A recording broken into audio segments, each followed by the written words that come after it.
నెల 16వ తేదీన మరి మాలా మహానాడు జాతీయ అధ్యక్షుడు అనే పేరుతోని పసుల రామ్మూర్తి అనే వ్యక్తి మరి మరి భారత రాజ్యాంగానికి వ్యతిరేకమైనటువంటి పదాలు వాడుతూ ఉన్నాడు.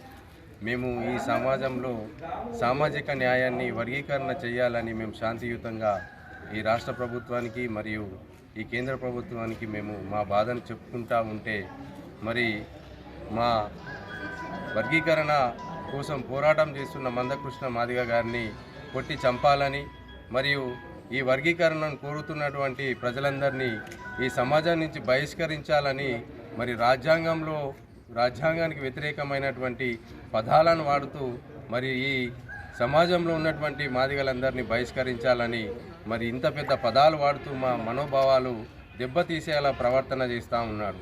మరి మా మాదిగ సమాజానికి వెన్నుంటి ఉండి ఉద్యమాన్ని నడిపిస్తున్న మా మందకృష్ణ గారిని కొట్టి చంపాలని, కొట్టి చంపే రోజులు వస్తాయని మరి బహిరంగంగా బెదిరిస్తూ ఉన్నాడు.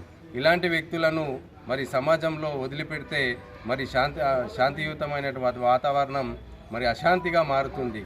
మరి ఇతనిపైన వెంటనే చట్టపరమైన చర్యలు తీసుకోవాలని మరి భీమ్గల్ మాదిగల తరపున మరి 18 గ్రామాల పెద్ద మనుషులతో ఈరోజు మేము భీమ్గల్ పోలీస్ స్టేషన్లో వినతి పత్రాన్ని అందజేయడం జరిగింది.